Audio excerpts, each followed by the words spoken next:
Hello, hello, hello, hello, hello, hello, chaps. It's turn 53. Cure, the Lizard King, Cure, has claimed the throne of water.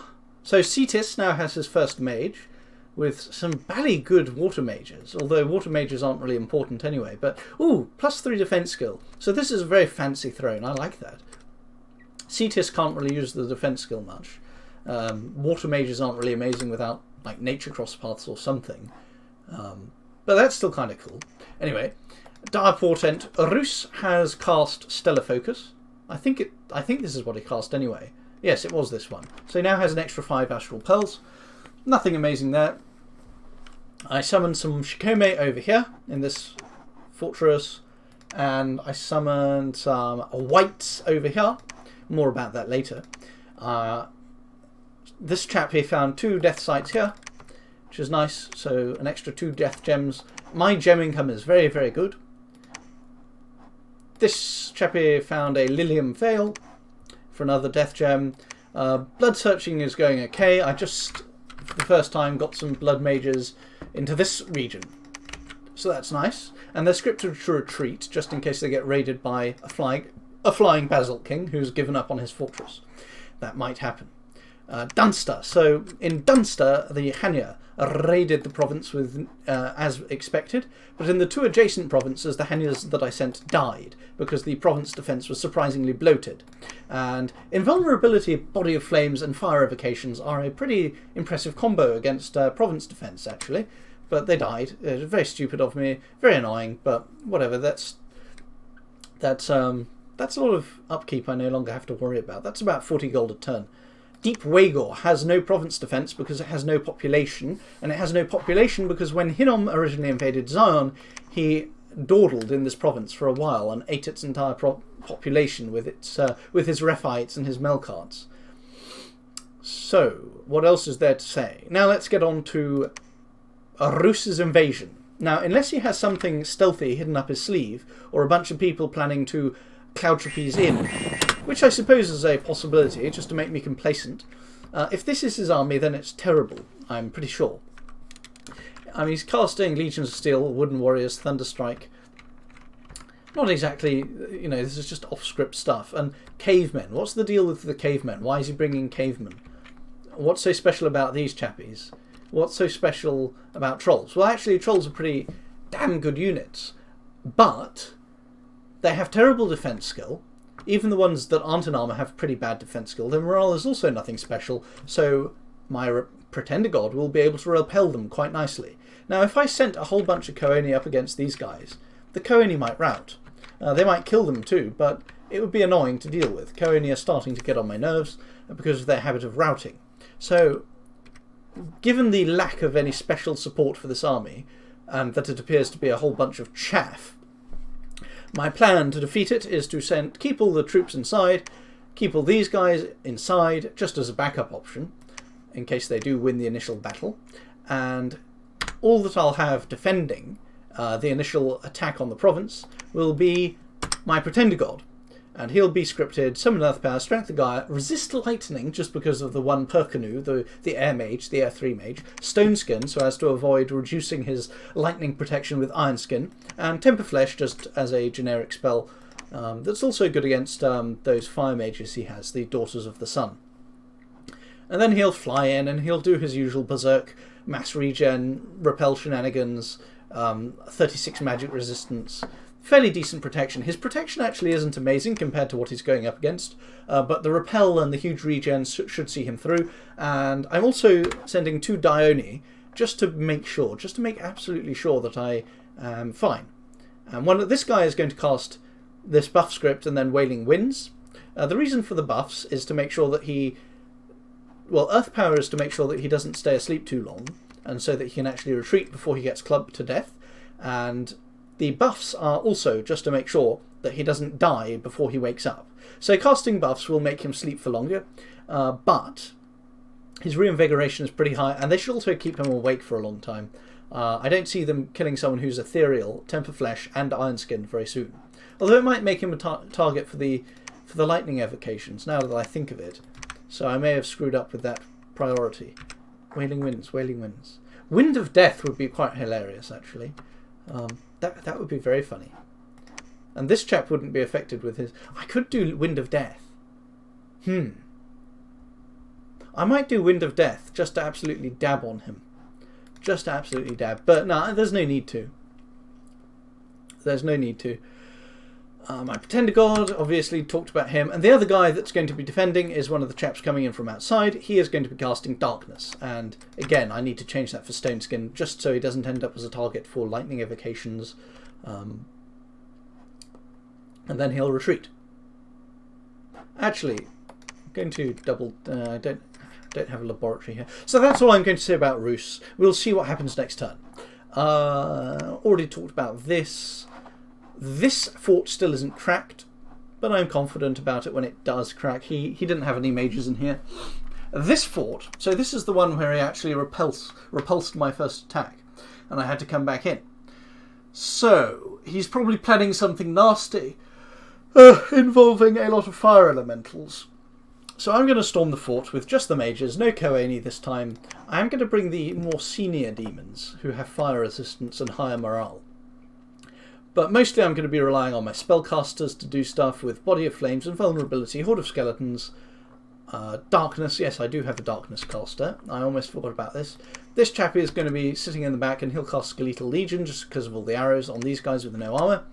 And that's about it. Lots of Horde of Skeletons, some eventual Banefire when these guys are on their advance and cast spell script, and of course the Dione themselves are on attack class large monsters after the buff script of their, which I will leave to their own discretion. Is this China? No, it's not. Okay. So that should be fine. I might screw it up again, but I think it'll be fine. Last of all, and definitely most interesting, and possibly the most important of all, is the attack on this carbuncle on my rear end. This Atlantian keep. This Atlantian Wall Integrity 500. So he may have summoned this with a spell, though it's not explicitly exotic. Because it did seem to go straight from nothing to a castle, when I would have expected a palisade instead.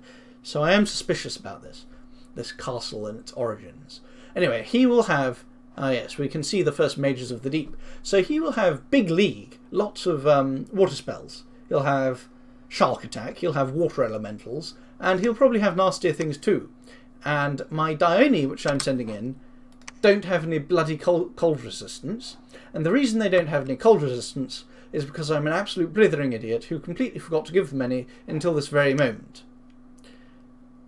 So that's not ideal.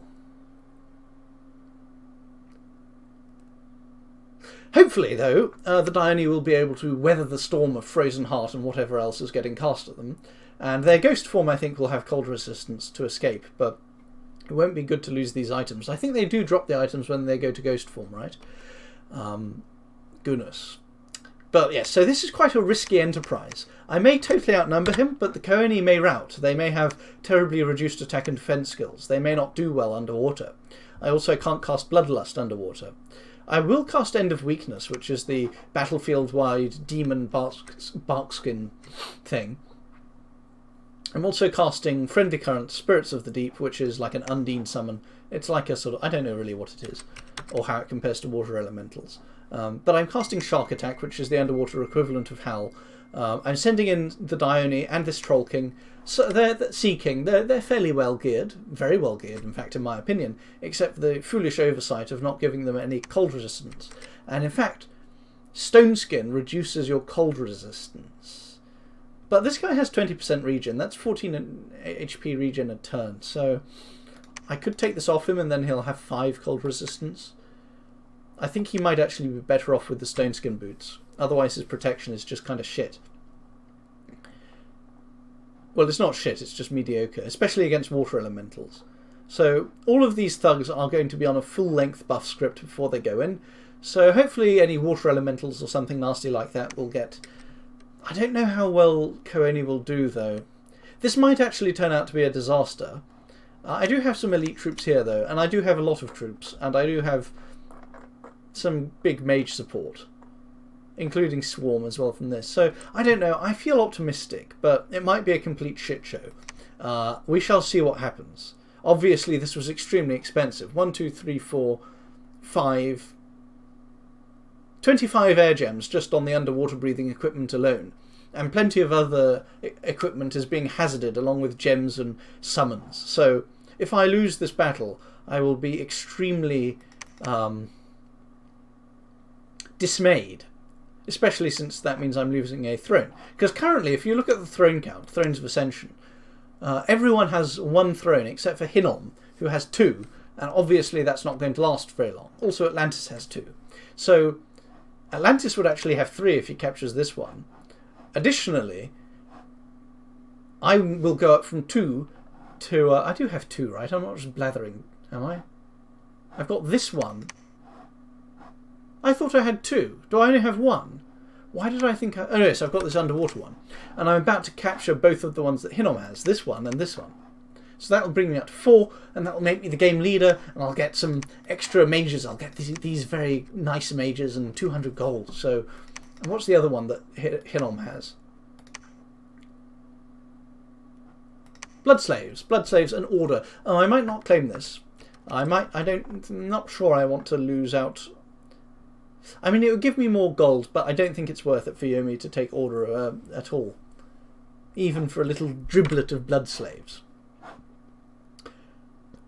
And I think that's the end of this turn. I sent some mages here just in case it got raided, but looks like he is still sort of plotting. He has the white heart here. He might actually be about to attack me with a crap ton of air elementals.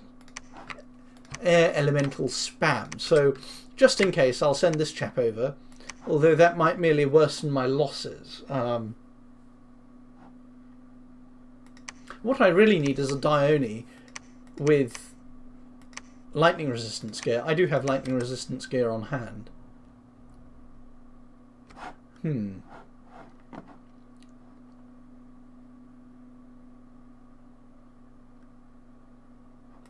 also tempted to send a Dione in scouting. The problem with these 4 Dione is that I've empowered all 4 of them. So I don't want to risk any of them now.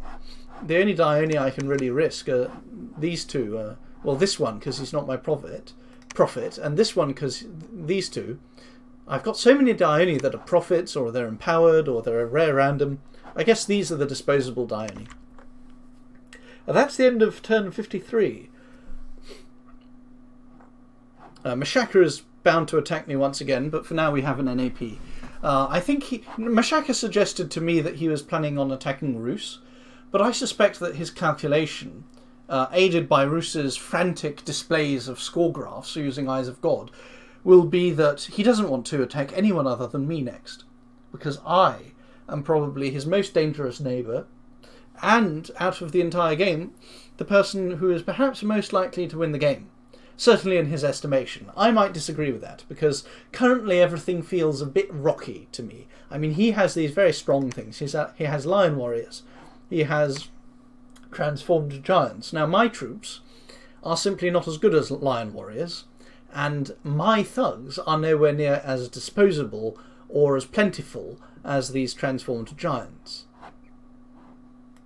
I suppose what I could try to do is forge Moonvine bracelets and use them as a booster on Naminaris to cast Transformation. The reason I say Moonvine bracelets and not Thistle maces is because if you transform into an animal, I believe the Thistle mace is destroyed, whereas the Moonvine bracelet would still be present in the miscellaneous slot. But I don't have the facility to manufacture Moonvine bracelets at this juncture.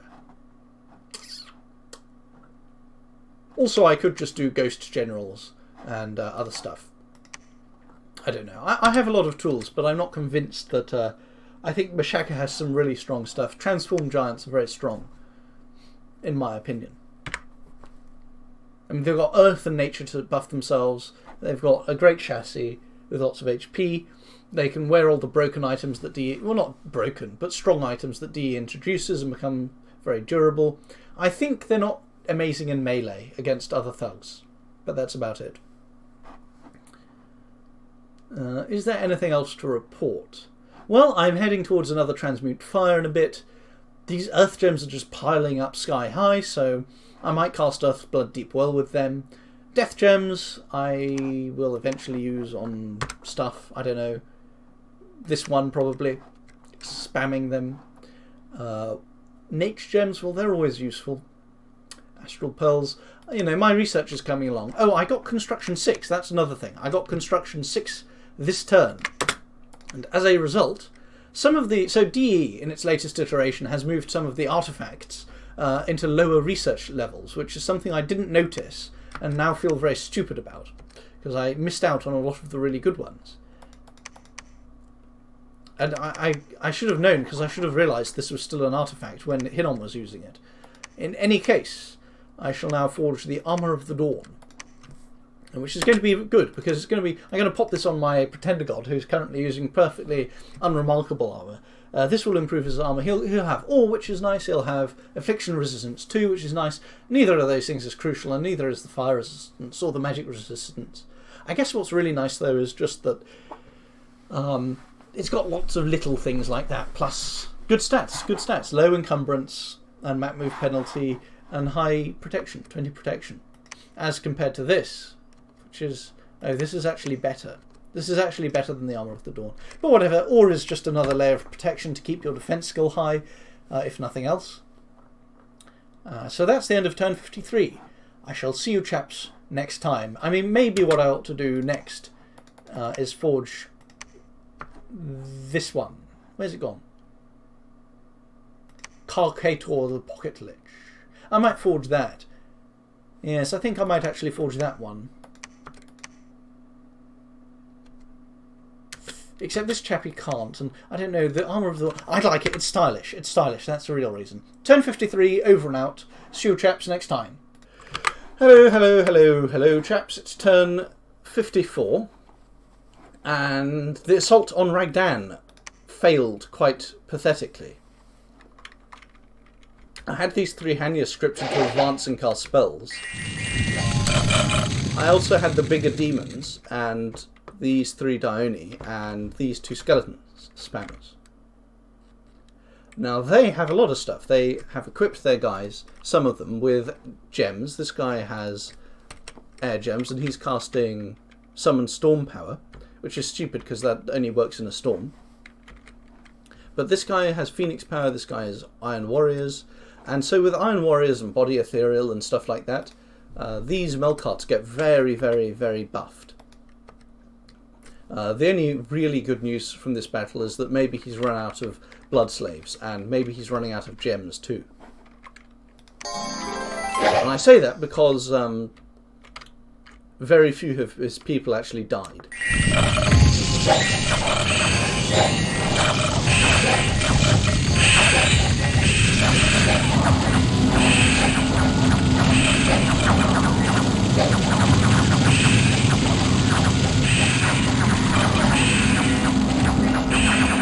And this is the really painful part of the battle, because my Hanyas were on advance and cast spells, so they come in, they advance and they cast spells.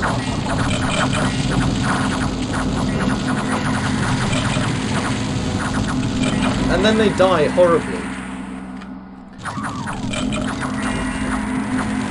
And something which was a bit annoying about this battle is the way that a lot of our demons and undead got caught up on the walls instead of going after these guys, because a nice development on here would have killed more of these mages.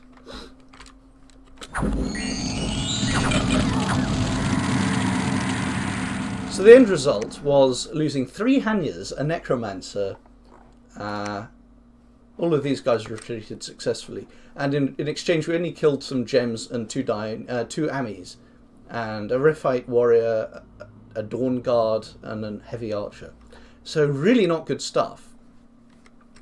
Really not good. I think he still won't be able to attack me in the open field, because then I'll be able to encircle him much more easily with the Kooni. Better make sure, yeah, they are placed at opposite sides of the battlefield. Maybe I should cast them, I should put them at the front, just so that they can give the enemy mages less time to cast spells before they reach them. So I'm returning with 2 Dione and 3 skeleton spammers and 2 Hanyas, and another Dione. So I'm actually reinforcing to have more than I started out with, but it's still very unfortunate. Here I've breached the walls, and in order not to repeat past mistakes, I am engaging in this storming of this fort with just 3 Dione scripted to buff themselves and then cast spells. So the idea here is that nothing inside this fort will be able to kill them, and they will eventually clear it out with probably skeleton spam. I don't really care what they do, because I think they'll win one way or another.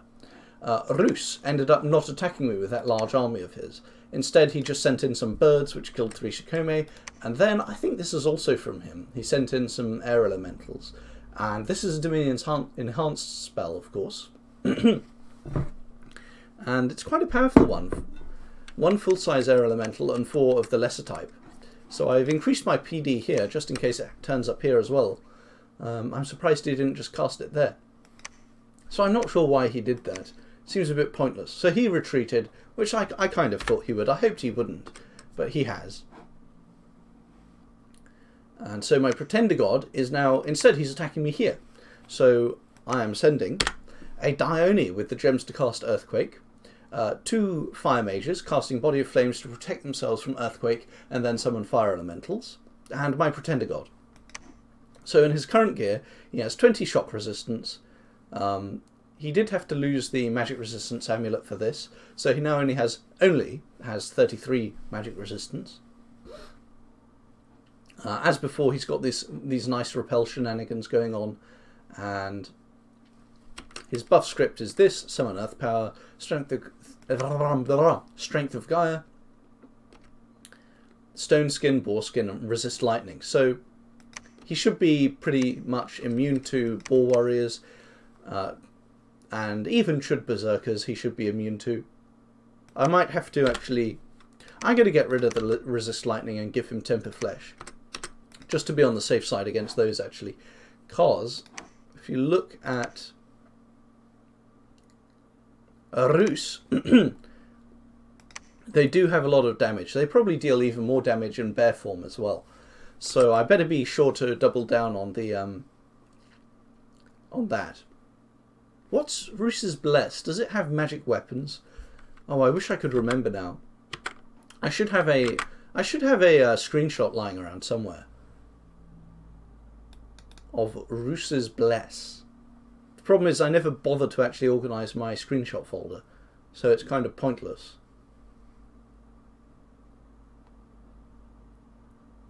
No, it's hopeless. I give up. So he might have magic weapons, but whatever. So the idea is that this chap should be immune to normal weapons, immune to elemental magic, immune to Soul Slay, and that leaves only thugs as a way to attack him. However, thugs will have a pretty hard time against 25 attack skill after Berserk and 19 defense skill, and big regen, a bit of awe. I mean, maybe the thugs will be Berserk, because if you look at this, he may have done the sensible thing and geared some chewed chieftains. They're ambidextrous, they're Berserk, they die pretty quickly, but you could give them something really vicious, like, I don't know, you could just give them anti-demon weapons, actually. If you gave some of these guys a Burning Pearl and a couple of anti-demon weapons, then they would completely annihilate my Pretender. The question is, you could also do it with these guys who are cheaper and cost the same number of recruitment points.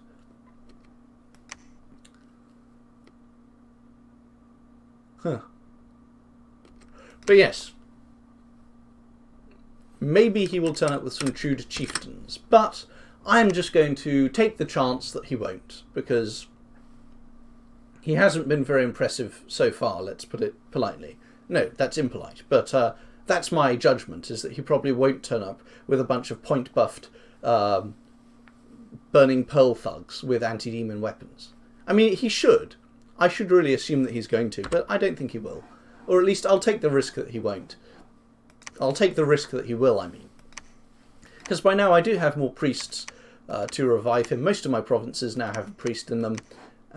So reviving my king, my god, will be very unfortunate, but it'll be it'll only take a few turns.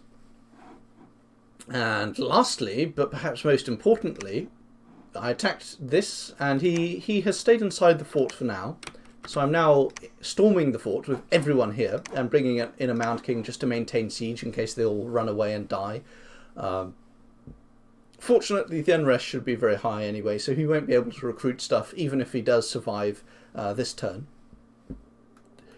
He will probably have recruited summoned all sorts of nasty things, and he'll probably have 1 billion water elementals about to be cast in this fort. But I just have to try and get him out of here. I just have to try and win this,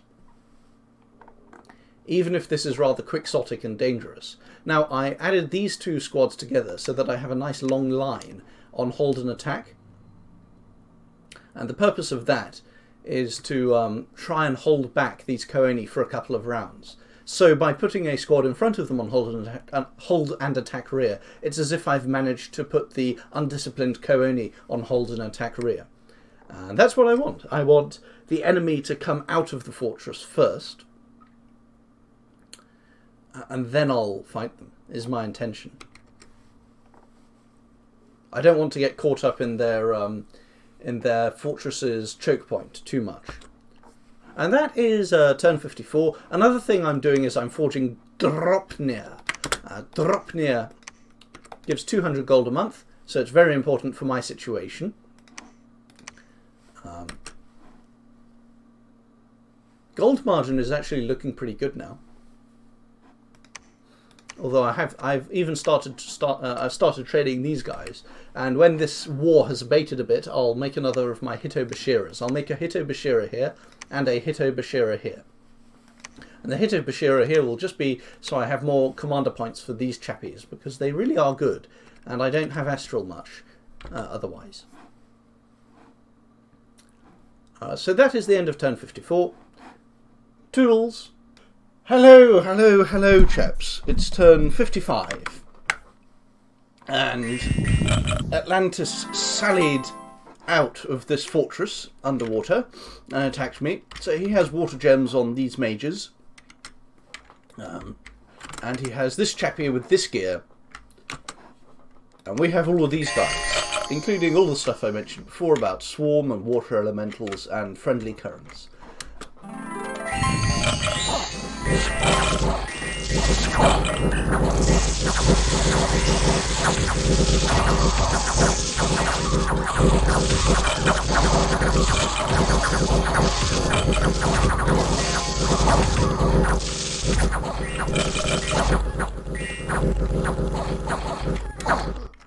So their water elementals did do a fair bit of damage, but this guy was left over, and my Koani couldn't attack him because there was all these Koani in the way. My Dione couldn't attack him. With 10% regen and 10 cold resistance, he actually still died to these two mages casting Frozen Heart on him.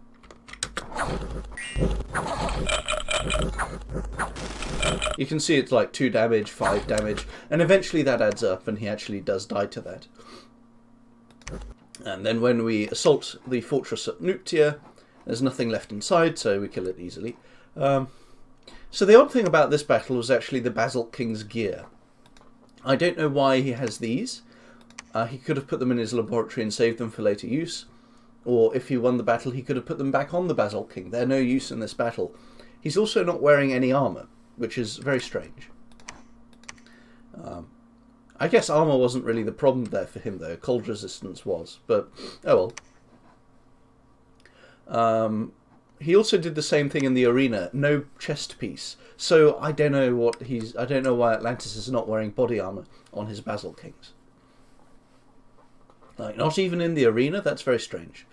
The other thing that happened was we attacked in Blightlands and we just killed some PD. Rotmarsh. So Rotmarsh, this is Ulm and his Ogre Krieg fighting back against Ermor. And blimey, this is a pretty nice setup. Flying boots are good. Firebrand, lead shield, 25 magic resistance. Helmet of the Dawn has some magic resistance. Reinvigoration is actually less than his encumbrance.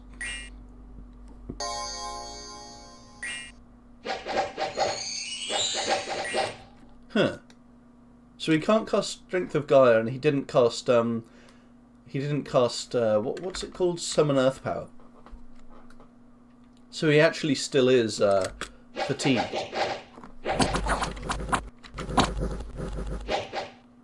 Like he's constantly dipping.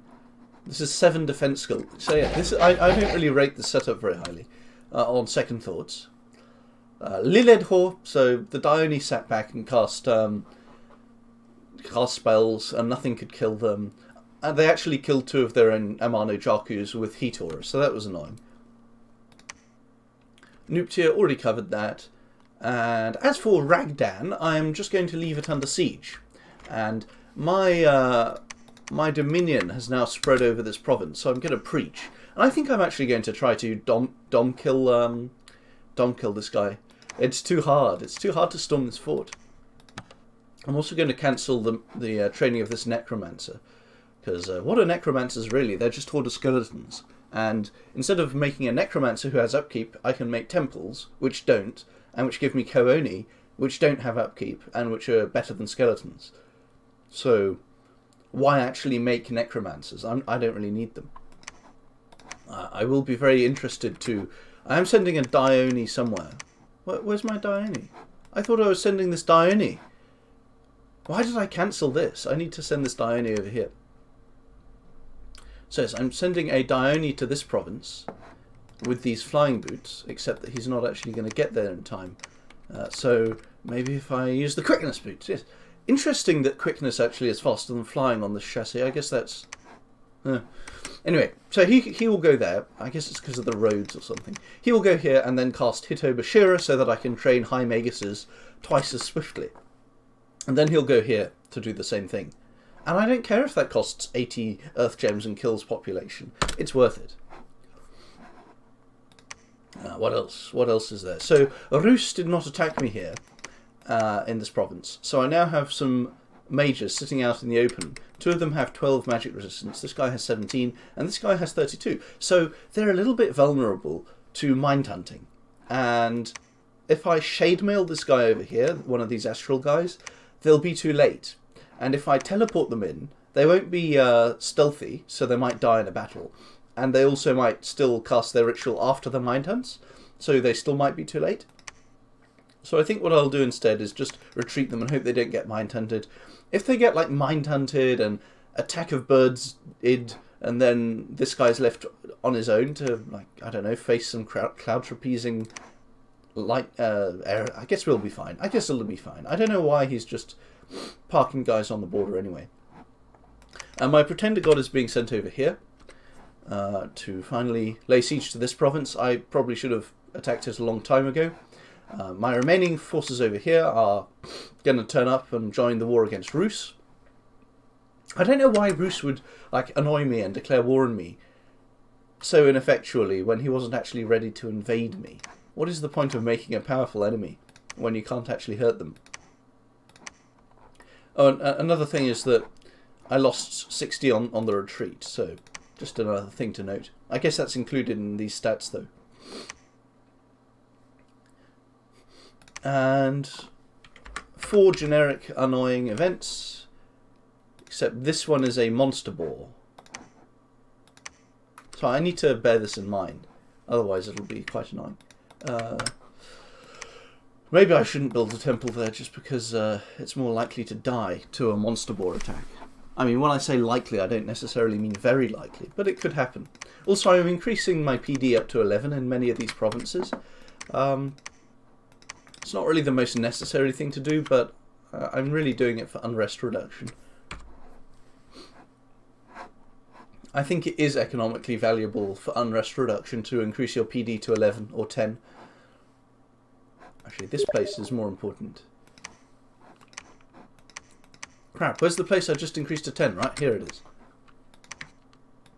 So the unfortunate thing about just sitting on this fort and just starving him out or dom killing him is, of course, that the unrest will be gigantic and I'll never get this juicy 300 gold from it. Like, this province, Hinnom itself, is still only down to 223 and only up to 76 gold income, so it's quite bleak, really. I might finally get round to summoning some wolves and using them as patrol chef, but, you know, it kills population. Yeah, I don't know. It costs gems, it takes time anyway. I'm not so keen on it. Lilium Vale. Yeah, whatever. And Mashaka is still lurking, and he's not attacking me yet.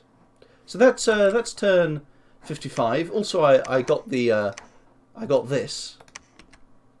I got Dropnir, and this turn I'm forging another artifact somewhere. I just can't remember which one it is. I'm forging some demon masks to give my Dione magic resistance to survive mind hunts. And where is this artifact that I'm forging? Oh yeah, I'm forging the Fever Fetish. And I'm also forging this, but I keep on cancelling it to forge other things and forgetting to do it. I'm casting Haruspex and Voice of Apsu and Arcane Probing, and now that I have this province back, I can cast Voice of Tiamat on these ones, which is going to be very nice. So that's turn 55. See you chaps next time.